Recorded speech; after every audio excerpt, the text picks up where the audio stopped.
नमस्कार, मी वेदमूर्ती कृष्णा गुरुजी पात्रोडकर वेदिक Austro information या यूट्यूब चॅनलवरती आपणा सर्व सज्जनांचं मनपूर्वक स्वागत करतो। मित्रहो, आपण या चॅनलच्या माध्यमातून वेद, यज्ञ, शास्त्र, पुराणे, व्रतवैकल्य, आपल्या धार्मिक माहिती, संस्कृतीविषयी आपण अनेक वेळा वेगवेगळ्या प्रकारचे चिंतन आपणापर्यंत वेळेमध्ये पोहोचवत असतो।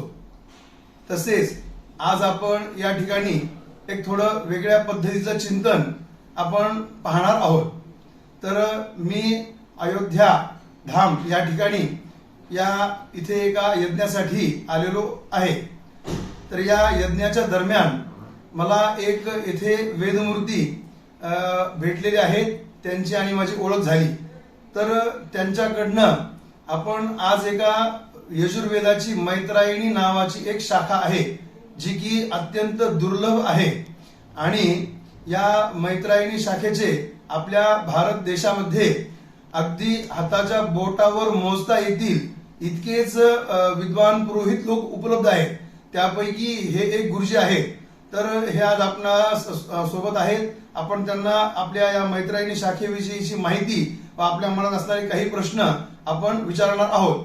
तर हा व्हिडिओ आपण सर्वांनी शेवटपर्यंत पाहावा, म्हणजे आपणाला या शाखेविषयी परिपूर्ण असणारं ज्ञान ते आपणापर्यंत पोहोचेल। आणि हा व्हिडिओ आवडला तर लाईक करा, जास्त आवडला तर शेअर करा आणि आमच्या चॅनलला कृपया अशा प्रकारच्या माहितीसाठी सबस्क्राईब करून बेल आयकॉन प्रेस करून ठेवा। तर आपण या आजच्या एपिसोडला सुरुवात करूया। नमस्कार गुरुजी, आपलं या चॅनलमध्ये मी स्वागत करतो। तर सर्वप्रथम आपण आपलं नाव आणि थोडी माहिती सांगा आपल्याविषयी। माझं नाव गणेश सुरेश वैद्य, राहणार भूम, जिल्हा धाराशिव या ठिकाणी मी निवास करतोय। वा। तर सर्वप्रथम मैत्रायणी शाखा ही नेमकी कोणत्या वेदाच्या अंतर्गत येते, तिचे सूत्र इत्यादी आणि या शाखेविषयी असणारी जी प्राथमिक माहिती आहे याविषयी थोडंसं आमच्या समोर चिंतन मांडा। मैत्रायणी शाखा ही कृष्ण यजुर्वेदांतर्गत मांडली घेतली आहे। तर त्याचा असं आहे की 101 शाखांचा यजुर्वेद, बरोबर। तर 101 शाखांचा यजुर्वेद मैत्रायणी शाखा कुठे येते असा प्रश्न पडतो, बरोबर। जर याज्ञवल्क्याचा इतिहास असा आहे की याज्ञवल्क्य महर्षी आणि वैशंपायन महर्षी यांचा थोडा पूर्ववृत्तांत आपल्याला समजून घ्यावा लागतो। वैशंपायन महर्षी हे यजुर्वेदाचे आद्य प्रवर्तक। व्यासांनी ज्यावेळेस वेदांची चतुर्धा विभाजन केलं, ऋग्यजु साम अथर्वण या प्रमाणामध्ये, त्यावेळेस वैशंपायन महर्षींना व्यासांनी यजुर्वेद दिला, बरोबर। तर व्यासांनी जो यजुर्वेद दिलेला आहे तो यजुर्वेद म्हणजे मैत्रायणी शाखा असं बोललं जातं।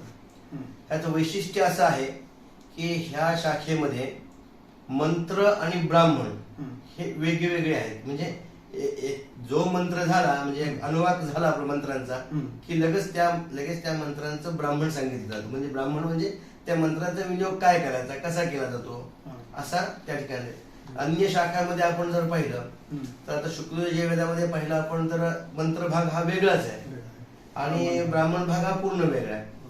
तैत्तिरीय शाखेमध्ये आपण जर पाहिलं तर त्याच्यामध्ये मंत्र ब्राह्मण संमिश्र आहे असं। त्याचं उदाहरण द्यायचं झालं तर अशी कथा सांगितली जाते की ज्यावेळेस सर्व ऋषींना वैशंपायनाने यजुर्वेद शिकवला, त्या काळामध्ये त्यांचा जो आश्रित राजा होता, ज्या राजाच्या आश्रयात हे शिकले, त्या राजांना महाव्याधी झाली होती। महाव्याधी झालेल्या काळामध्ये त्यावेळेस सगळे औषधोपचार करून सुद्धा त्यांची व्याधी निवृत्ती झालेली नाही। मग ते पुन्हा असे त्यांच्याकडे महर्षींकडे आले आणि त्यांना सांगितलं की असं असं वेदातून काही उपाय होऊ शकतात का? तर ते म्हणले होऊ शकतात। अशा वेळेस मग त्यावेळेस त्यांनी आपल्या शिष्यांना सांगितलं की रोज तुम्ही इथे जप करा आणि ते अभिमंत्रित केलेले जल जे आहे ते राजांना प्रोक्षण करा। असं सारखं चालू होतं, बरेच दिवस चालू होतं, तरी सुद्धा राजाची व्याधी निवृत्ती झाली नाही। पण राजाला ते कळत नव्हतं, त्याला त्याच्यामध्ये अश्रद्धा निर्माण झाली की रोजच ऋषी पुत्र येतात आपल्याकडे, आपल्याला प्रोक्षण करतात, आपल्याला फरक पडत नाही। त्याच्यामुळे त्याला त्या मंत्रांबद्दल आणि ऋषींबद्दल अश्रद्धा निर्माण झाली. एके दिवशी याज्ञवल्क्य महर्षींची बारी आली तिथे जाण्याची. त्यांची एक क्रमशः त्यांची नियोजन होते त्या दिवशी.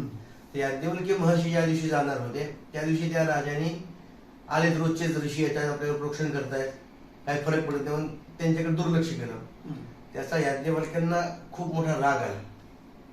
कारण राजाला वेदांवरती अश्रद्धा निर्माण होणं हे एका ऋषीच्या दृष्टीनं खूप मोठी चूक आहे.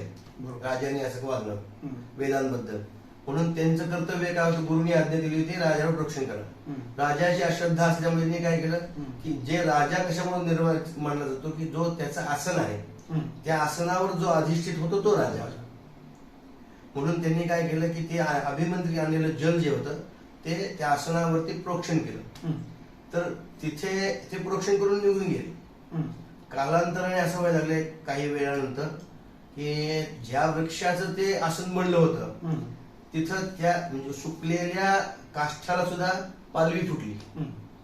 आणि हे सगळं त्यांच्या राजाच्या सेवकांनी राजाला जाऊन सांगितलं. त्यावेळेस राजाला उपरती झाली, म्हणजे सुबुद्धी आली की बाई आज आपण खूप मोठी घोर चूक केली. आज आपल्याला मोक्षाचा दिवस होता, आज आपली जी व्याधी ती सगळी जाणार होती, आज आपण खूप मोठी चूक केलेली आहे. हे सगळं कळल्यानंतर राजा धावत धावत परत आश्रमात गेला ऋषींच्या आणि त्यांना हे सर्व वृत्तांत सांगितला. ते सांगितल्यानंतर तिथे असं झालं की ऋषी म्हणले पुन्हा एकदा ठीक आहे, शेवटी ऋषींचा स्वभाव असतं की माफ करणे हा ऋषींचा स्वभाव आहे, क्षमा हे ऋषींचा स्वभाव, ब्राह्मणांचा स्वभाव असल्यामुळे त्यांनी क्षमा केली, हरकत नाही. परंतु याज्ञवल्क्य हे होते ते स्वाभिमानी होते. जर एखाद्या राजाला आपल्याबद्दल अश्रद्धा असेल, तो राजा असून अश्रद्धा वागतो, तर पुढची प्रजा कशी होईल याची त्यांना चिंता. त्यांनी स्वाभिमान सोडला नाही, कारण प्रजेच्या चिंतनेसाठी तो स्वाभिमान होता. राजा जर अश्रद्धा असेल धर्माबद्दल तर प्रजा सुद्धा धर्माबद्दल अश्रद्ध होऊ शकते. म्हणून ते म्हणले मी काही करणार नाही. मग ऋषींनी त्यांना आज्ञा केली, बाबा माझी आज्ञा आहे तुला. ते म्हणले नाही देणार, तरी तुमच्या गुरु आज्ञा मी या ठिकाणी मानणार नाही. तुम्ही जे मग ते म्हणले की मला मी जे तुम्हाला शिकवलेलं आहे ते सर्व मला वापस दे. शेवटी सर्व हे ऋषी असतात. त्यांनी योग मायेने आपण जी ग्रहण केलेली विद्या होती ती सगळी ऋषींना वापस केली. आता द्यायची कशी, तर योग मार्गाने त्यांनी ते वमन केलं. वमन करून ते जे वमन असतं ते वेदमंत्र अग्निस्वरूप आहेत, प्रखर असतात वेदमंत्र. तर ते वमन केल्यानंतर ते सगळे अग्निस्वरूप काळ दिसायला लागलं. तर तित्तिरी नावाचा एक पक्षी असतो, त्या पक्षाचा स्वभाव आहे तो अग्निभक्षण करतो. तर काही ऋषींनी तित्तिरी पक्षाचं स्वरूप घेतलं आणि ती जी वमन केलेली वेद विद्या होती ते भक्षण केली. कारण ज्यावेळेस आपण भोजन करतो त्यावेळेस पोटात उदरात गेल्यानंतर ते संमिश्र होतं. म्हणून यांनी जे ग्रहण केलेले मंत्र होते ते सगळे संमिश्र झाले होते. ते वमन केल्यानंतर संमिश्र बाहेर पडले. म्हणून तैत्तिरीय शाखेचे जे मंत्र आहेत ते सगळे संमिश्र आहेत. त्याच्यानंतर कात्यायनाने म्हणजे याज्ञवल्क्यांनी असं केलं की सूर्याची उपासना करून पुनश्च वेद अध्ययन केलं आणि त्यांनी मंत्र भाग वेगळा अध्ययन केला आणि ब्राह्मण भाग वेगळा. म्हणून शुक्लामध्ये जे आहे तो मंत्र भाग वेगळा आहे, ब्राह्मण भाग वेगळा आहे. कृष्णामध्ये जे आहे ते सगळं संमिश्र आहे. पण ह्यांच्यापैकी काही विद्यार्थी असे होते जे याज्ञवल्क्यांनी म्हणजे वैशंपायने जी शिकवलेली विद्या आहे ती काही ऋषींकडे तशीच होती. त्यातले मैत्रायणी वर्गातले जे आहेत ते तसेच सगळ्यात म्हणजे कठळ, कपिष्ठ इत्यादी ज्या शाखा आहेत ह्या शाखेमध्ये असं आहे की ते सगळे मंत्रभाग वेगळा आहे. मंत्रभाग आणि ब्राह्मण भागाचा मंत्र झाले की ब्राह्मण भाग लगेच ते तसे येतात ते.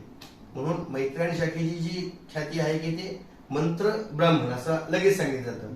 म्हणजे ब्राह्मणात मंत्र भाग येत नाही, मंत्र भागामध्ये ब्राह्मण भाग येत नाही. याची वैशिष्ट्य मैत्रिणी शाखेचं असं आहे. अत्यंत सुंदर अशा प्रकारची माहिती दिली. तर दुसरा मला प्रश्न असा आहे की या मैत्रायणी शाखेचं जर आपल्याला काही अध्ययन करायचं आहे तर यामध्ये नेमकी कोणकोणती ग्रंथसंपदा, जसं ब्राह्मण, आरण्यक, शिक्षा, उपनिषद, सूत्र, षडंग इत्यादी, तर या शाखेचे कोणते कोणते ग्रंथ गुरु परंपरेनं अध्ययनासाठी सध्या उपलब्ध आहेत? या शाखेचे सध्या उपलब्ध असलेले ग्रंथ संहिता, ब्राह्मण, उपनिषद म्हणजे आरण्यक हे उपलब्ध आहेत. शिवाय श्रौतसूत्र, गृह्यसूत्र. तर याचं वैशिष्ट्य असं आहे या शाखेला 2 श्रौतसूत्र आहेत. एक आहे वाराह श्रौतसूत्र, दुसरं आहे मानव श्रौतसूत्र. वाराह गृह्य हम्म. मानवग्रही असे दोन याचे सूत्र आहेत. हम्म. त्याची विभाजन अशी वेगळी आहे हम्म.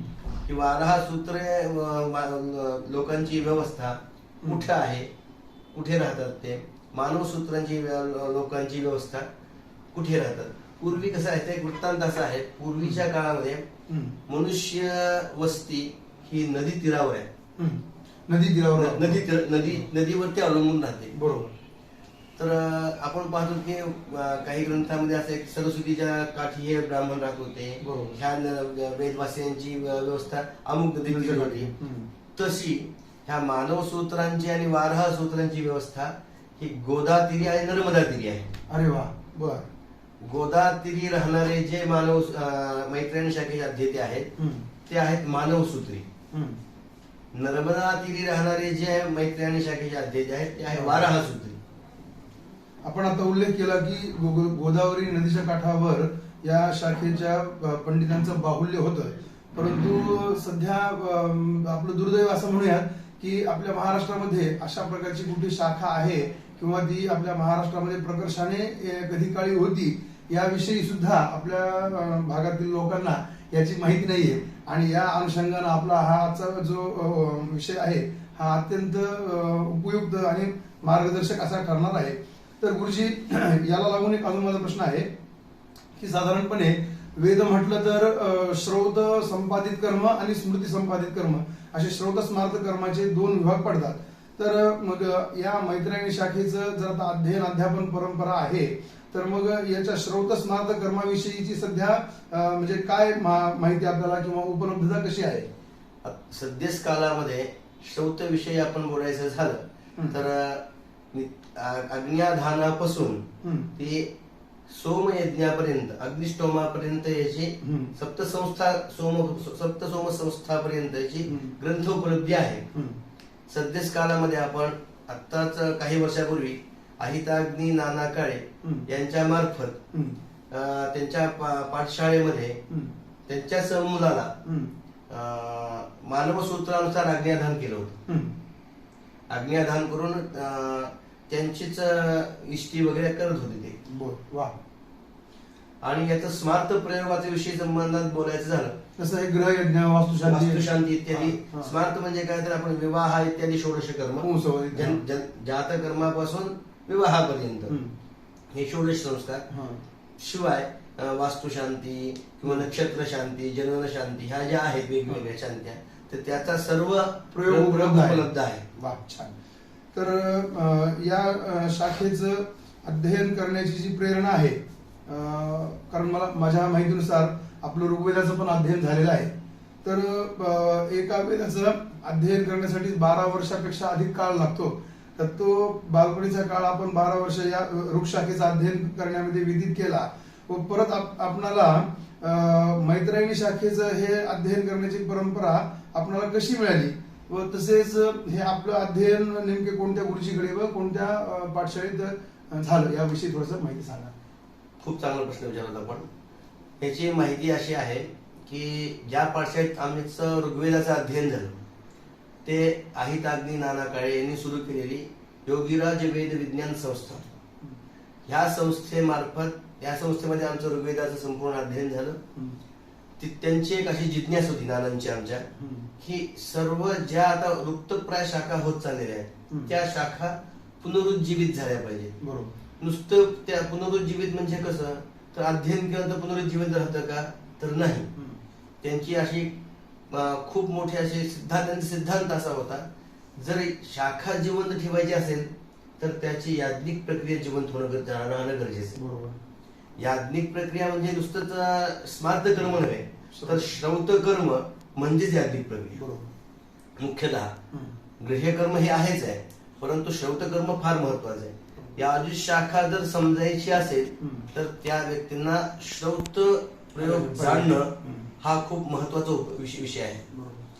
त्या अनुषंगाने त्यांनी सर्व शाखेसाठी प्रयत्न केले, तसे मैत्रिणी शाखेसाठी सुद्धा प्रयत्न केले. त्यांनी आम्हाला मी आणि माझा साध्य चैतन्य म्हस्कर असे आम्ही दोघे ऋग्वेदाला सोबत अध्ययन करत होतो. ते झाल्यानंतर त्यांनी आम्हाला सांगितलं अशी अशी एक शाखा आहे तर आपल्याला तिचं जतन करायचं आहे, तर तुम्हाला शिकायला जावं लागेल. त्यांनी आम्हाला विचारलं सुद्धा, तुम्ही जाता का सुद्धा विचारलं नाही. बरोबर, गुरुआज्ञा. गुरुआज्ञा, तुम्हाला जावं लागेल. म्हणजे ठीक आहे, आम्ही सुद्धा त्यांना विचारलं नाही व्हायचा काय उपयोग होणार आहे काय. त्यांनी आम्हाला सांगितलं, हे सगळं आम्हाला त्यांनी सगळं झाल्यानंतर सांगितलं, शिक्षण झाल्यानंतर की आपण तुम्हाला का आम्ही शिकायला पाठवलं, का केलं. तर याचं शिक्षण करण्यासाठी अगोदर त्यांनी नाशिकचे नाना जोशी म्हणून होते, जे त्यांचं नाना जोशी यांनी ओळखलं जायचं, पण त्यांचं त्र्यंबक जोशी असं त्यांचं नाव आहे. बरं. त्यावेळेस त्यांचं वय होतं 92 वर्ष. त्यावेळेस आम्ही त्यांच्याकडे शिकायला गेलो. इथे गेल्यानंतर ते म्हणले, आज आता माझं वय झालेलं आहे, मी शिकू शकत नाही, तर माझा एक विद्यार्थी आहे जो चिदंबरम मध्ये राहतो, ते तिथे शिकवतात, मी त्यांना सांगतो तुम्ही तिकडे जावा. चिदंबरम हे कोणत्या राज्यात? चिदंबरम हे तमिळनाडू राज्यामध्ये आहे. बरं. खूप मोठं तिथे एक नटराजाचं जगप्रसिद्ध असं नटराजाचं मंदिर आहे. बरं. तर तिथले ते पुजारी पुजारी असे आहेत. त्यांच्या पाठशाळेत तिथे आमचं अध्ययन झालं. वा, छान. तर गुरुजी, याला लागून अजून एक माझ्या मनात प्रश्न असा आहे की आता ही शाखा महाराष्ट्रात तर आपल्या उपलब्ध आहे, तर पहिला प्रश्न याच्यात असा आहे की आपल्या आता साधारणपणे भारत देशामध्ये या शाखेचे किती पंडित उपलब्ध आहेत. आणि दुसरा प्रश्न असा आहे की जर कोणाला जर या शाखेचं अध्ययन करण्याची इच्छा असेल, तर आता आपल्या परिसरात किंवा महाराष्ट्र प्रांतामध्ये काही व्यवस्था आहे का? सध्याचा विचार जर केला आपण, सध्या ह्या शाखेचे उपलब्ध वैदिक असं जर पाहता साधारण 20 ते 25 असे वैदिक आहेत पूर्ण भारतामध्ये. खूपच कमी संख्या आहे पूर्ण भारतात. त्यातील सुद्धा असं आहे की बरेच वैदिक असे ते विभिन्न भागात आहेत, एक संघटित नाहीत कुठे असे. आणि ते सर्वजण चिदंबरम परमेश्वर दीक्षित, आम्ही त्यांचे 4 विद्यार्थी आणि आमचे शिष्य वर्ग असे तो आहे, तो परिवार आहे. सांप्रत महाराष्ट्रात विचार करायचा झाला तर महाराष्ट्रात त्याचे फक्त आम्ही 4 विद्यार्थी, 4 वैदिक आहोत. त्या 20 पैकी 4 महाराष्ट्रात आहेत, ही सुद्धा आपल्या महाराष्ट्रासाठी खूप मोठी गौरवाची बाब आहे. खूप मोठी गौरवाची बाब आहे. तर नवीन दुसरा प्रश्न होता माझा की कोणाला जर अध्ययन करायचं असेल आपल्या प्रांतामध्ये, तर परिसरात आपल्या काही व्यवस्था आहे का याची? याच्यासाठी आम्हीच माझ्या घरी किंवा इथं पाठशाळा सुरू केली आहे. ज्यांना आपल्याला या वेदाचं अध्ययन करायचं असेल त्यांच्या निशुल्क अशी व्यवस्था करून मी स्वतःच्या घरी ते शिकवतो. त्यांना वेद पाठशाळा घरी सुरू केलेली आहे आणि तिथेच त्यांचं शिक्षण सुरू केलेलं आहे. तर आपण या शाखेविषयी आमच्या सर्व दर्शकांना अत्यंत उपयुक्त अशी सुंदर अशा प्रकारची माहिती अत्यंत सोप्या भाषेत व कमी शब्दात आम्हाला आपण समजावून सांगितले आहे. त्याबद्दल आम्ही व आमचे सर्व दर्शक आपले शतशः ऋणी आहोत. धन्यवाद. आणि गुरुजी, जर शक्य असलं तुमच्या तर आता एक आम्हाला या शाखेचे नेमके स्वर व मंत्र कसे असतात, एक 2-4 एखादा छोटा वर्ग किंवा सूक्त एखादा छोटा आम्हाला म्हणून दाखवला आमच्या लोकांना, दर्शकांना, तर आमच्यासाठी खूप मोठी उपलब्धी असेल. ओम श्री गुरुभ्यो नमः. हरि ओम. गणानां त्वा गणपतिगुं हवामहे, प्रियाणां त्वा प्रियपतिगुं हवामहे, निधीनां त्वा निधिपतिगुं हवामहे. वसो ममाहमजानि गर्भधमा त्वमजासि गर्भधम्. प्रणो यच्छत्वर्यमा प्रभगः प्रबृहस्पतिः. प्रदेवाः प्रोतसूनृता प्रवाग्देवी ददातु नः. घृतवन्तं कुलायिनगुं रायस्पोषगुं सहस्रिणम्.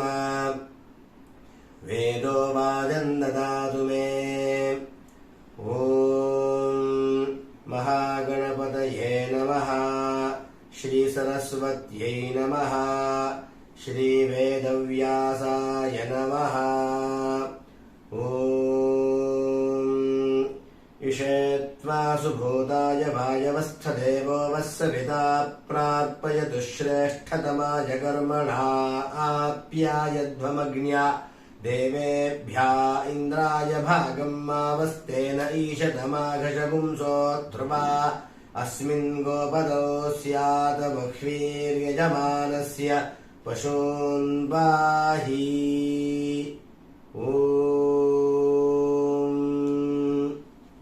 सुंदर. खूप खूप धन्यवाद गुरुजी.